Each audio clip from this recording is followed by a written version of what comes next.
Buenas noches, muy bueno todo lo que estuvieron compartiendo. Buenas noches a todos, gracias a Silvia, al pastor Ricardo, a la pastora Claudia. No sé si alguien más compartió, Samantha. Elsa.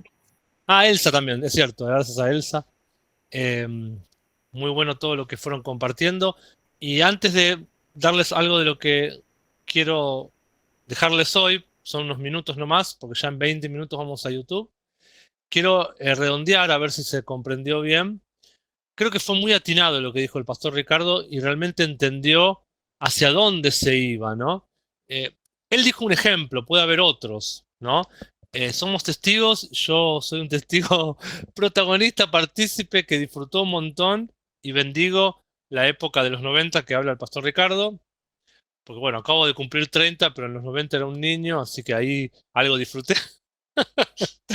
Pero también soy testigo de que Dios nos hizo migrar de esa época.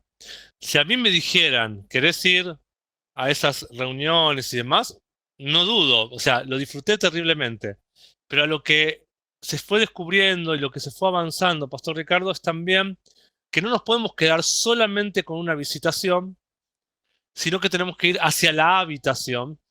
Y esto lo explica mejor o se puede encuadrar bien cuando vemos la diferencia entre el manto levítico. ¿Se acuerdan que hablamos de que tenemos a un Moisés que era muy común para Moisés que se viera la presencia tangible de Dios en la zarza, en subiendo a la montaña, con el agua, con los milagros, un montón de situaciones. También otras épocas, no solo la época del saco, las épocas de las grandes campañas de nuestro amado Carlos Anacondia, un montón de momentos. Argentina es privilegiada de haber visto, o sea, se conoce a Argentina en Latinoamérica como un lugar de muchas visitaciones. Creo que la pastora Claudia y el pastor Ricardo van a estar de acuerdo conmigo, ¿no? Aquellos que viajan por el mundo, que conocen otros pastores, saben que Argentina la conocen justamente por estas y estos renombres, ¿no? En la época del saco con Claudio Freyson, el evangelista Carlos Anacondia, son personas que mundialmente se conocen. Entonces Argentina, por unas décadas, por varias décadas, se dio a conocer en el mundo por moveres espirituales de Dios. Hasta en la época de Perón también hubo un mover espiritual importante, que bueno, ahí sí que yo no estaba, ¿eh? No, tampoco tengo tantos años. Eh, pero Dios también, yo soy partícipe que muchas veces la gente lo recibió, pero después no lo continuó en el asunto que quedó solamente en el alma, muchas cuestiones, y no llegaron a transformar el carácter de las personas, y no llegaron a muchas de esas personas que las vimos tiradas bajo el saco y bajo la unción, hoy quizás ni siguen firme en el camino, en su integridad, en su santidad, porque no hubo una transformación de su carácter, no dejaron al Jacob para convertirse en Israel y un montón de cuestiones, porque esa estación no priorizaba la palabra. Si bien se enseñaban mensajes y demás, se daba mucho más lugar al mover del espíritu y no se centraba las personas en la palabra. Luego se encontró, por ejemplo, que teníamos grandes campañas con el evangelista Carlos y después las iglesias no podían sostener a las personas y las personas no eran discipuladas bien. Hasta creo que mismo el evangelista Carlos Anaconda después empezó a buscar que las iglesias apoyen. Él no podía ir casa por casa, enseñar, discipular. Eso era un trabajo de la iglesia, no era un trabajo de él. Entonces, se fue viviendo diferentes estaciones, diferentes moveres de Dios y se fue aprovechando esas glorias que Dios soltó, pero también hay que avanzar a un lugar más completo. Y lo que intenta el apostólico es ir a un lugar más completo. Si queremos ver al pastor, perdón, al apóstol Ben moviéndose en lo carismático, él hizo todas esas cosas. Pero luego tuvo que menguar, o más que menguar, poner de costado ciertas cuestiones de movimientos con la alabanza y la adoración, de un montón de moveres, porque si no los centramos en la palabra, nos podemos volver almáticos y nos podemos mover en una situación de qué lindo lo que Dios derramó hoy, el domingo, pero ¿me está ayudando para el día lunes? Y eso es lo que trata el apostólico. El apostólico es el día lunes, el martes, el miércoles. Y creo que aún en lo apostólico, estas enseñanzas que ustedes recibieron, que están recibiendo en la escuela, perdón, ahora estamos con el 2017, fuimos con el 2014, 15, cada una de esas, aún esas enseñanzas, hoy también hay mucho más, por ejemplo en la cumbre, ustedes van a ver que el doctor Ben va a ministrar en otro nivel y que Dios le está hablando a la iglesia a otro nivel. No sé si están de acuerdo, pero lo que yo estoy viendo hoy, quizás el apóstol Arnaldo, que es el esposo de la pastora Claudia misma, el pastor Ricardo, yo lo que siento hoy es que no solo Dios nos está llamando a un carácter cristocéntrico, sino que también nos está llamando a una iglesia mucho más de reino en cuanto a salir de las cuatro paredes. De hecho, la pandemia nos forzó a salir de las cuatro paredes y Dios ahora es como que yo lo siento en mi vida, ¿no? Quizás es algo también personal, espero que a ustedes les pase o quizás lo ven de otra manera, pero yo lo siento en mi vida como que ahora Dios nos dice, bueno, ahora te quiero ver qué haces en el trabajo. Ahora te quiero ver qué haces en tu familia. O sea, ya no está tanto en lo bien que hacemos la reunión o cuánta gente evangelizamos o lo bien que hacemos el discipulado. Ahora Dios quiere otra cosa. Como que siento que la mesa migró. ¿Sí? Eso es lo que estoy percibiendo yo a través de las palabras del doctor Ben y en mi vida personal. Siento que Dios nos está diciendo, bueno, ¿y dónde va a haber otra mesa? ¿Y dónde vas a abrir una mesa? ¿Y dónde ponemos la mesa? Mi señora, el otro día, bueno, ayer creo que hablábamos de cuestiones, bueno, ella es abogada y a veces nos toca mucho el corazón de la delincuencia que hay, ¿no? Y ella me decía que había escuchado algo de un psiquiatra, porque yo también le había compartido cuestiones de que los adolescentes hacen muchas cosas, a veces no se llegan a dar cuenta, ¿no? No son tan totalmente conscientes, y ahí está toda la ley de si penalizamos a los 16, si penalizamos a los 18, a los 20. Bueno, no me voy a meter en cuestiones de leyes, ni de abogacía, ni de derecho, pero lo que voy es que ella me compartía el hecho de cuántos institutos de menores necesitan la palabra o una mesa, ¿no? Y qué lugares, bueno, la pastora Claudia ha trabajado también en cuestiones con menores y demás, pero cuántos lugares de nuestra sociedad están esperando, me encanta esta frase, ¿no? Muchos lugares, muchos sectores, la única Biblia que van a leer es nuestra vida, porque no son sectores y lugares que están dispuestos a estar en una escuela bíblica o a oír un culto a la vez, pero sí necesitan nuestra luz. Sí necesitan que nosotros seamos plantados y donde estamos plantados, no nos callemos la palabra, sino que nuestra misma vida sea una palabra, ¿no?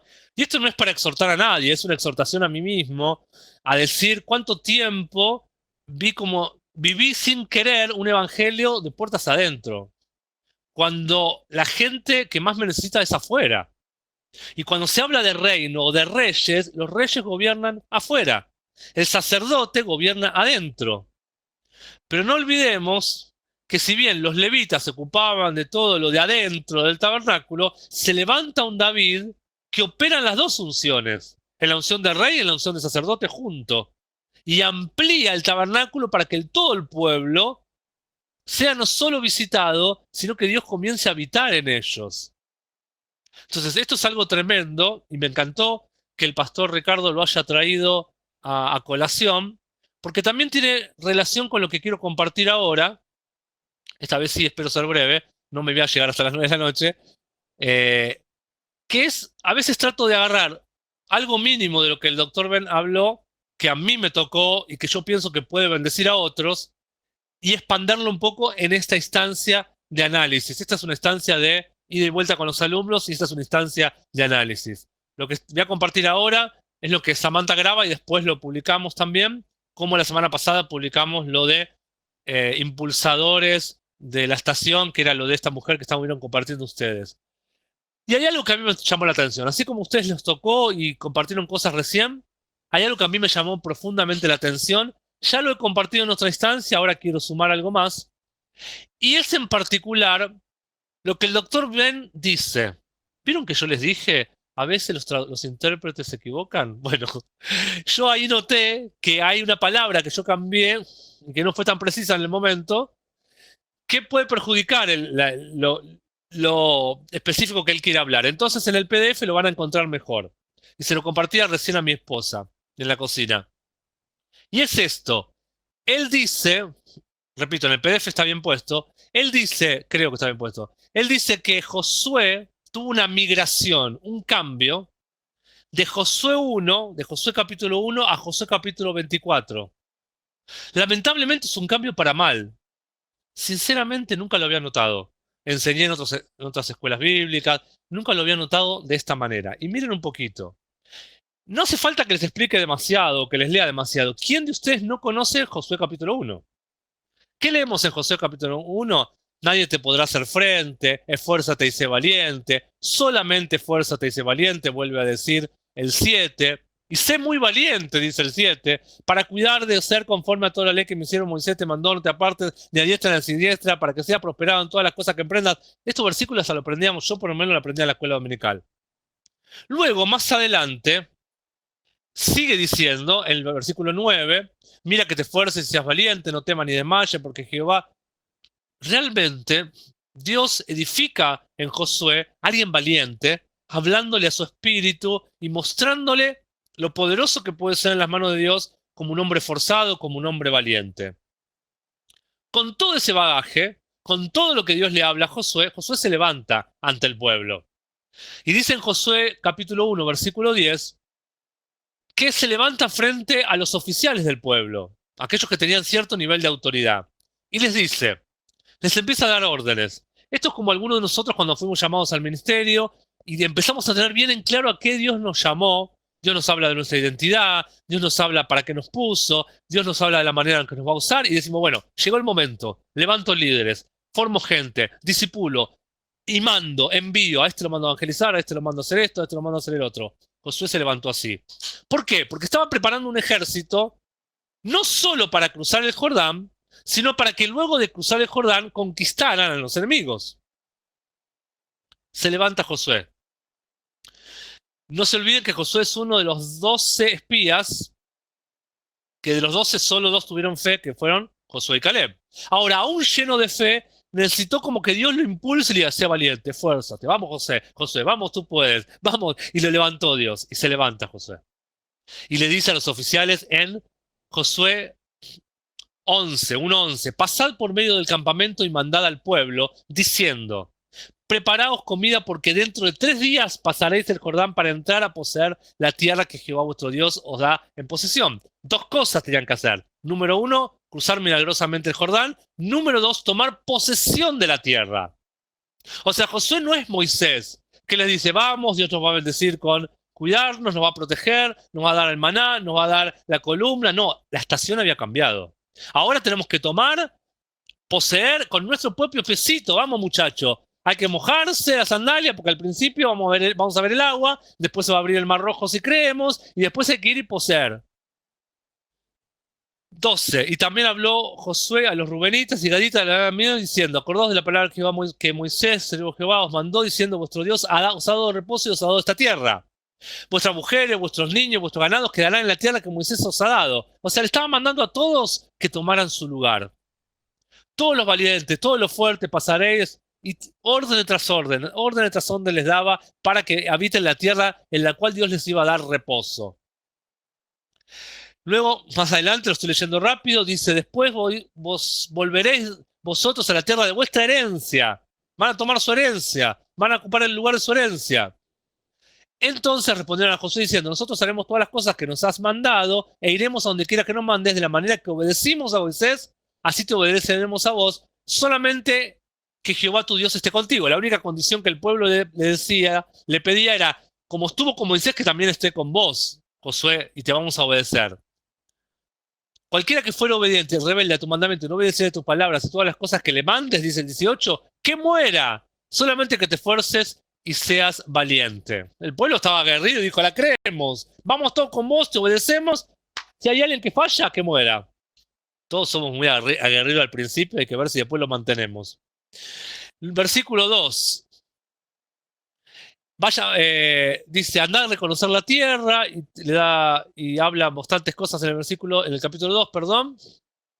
Y luego, en el 3, estoy avanzando rápido, es cuando Josué se levanta de mañana, dice el versículo 1, él y todos los hijos de Israel partieron, y después de 3 días, los oficiales recorrieron el campamento y mandaron diciendo, cuando ves el arca del pacto, vuestro Dios, los levitas, daba una orden tras orden, Josué.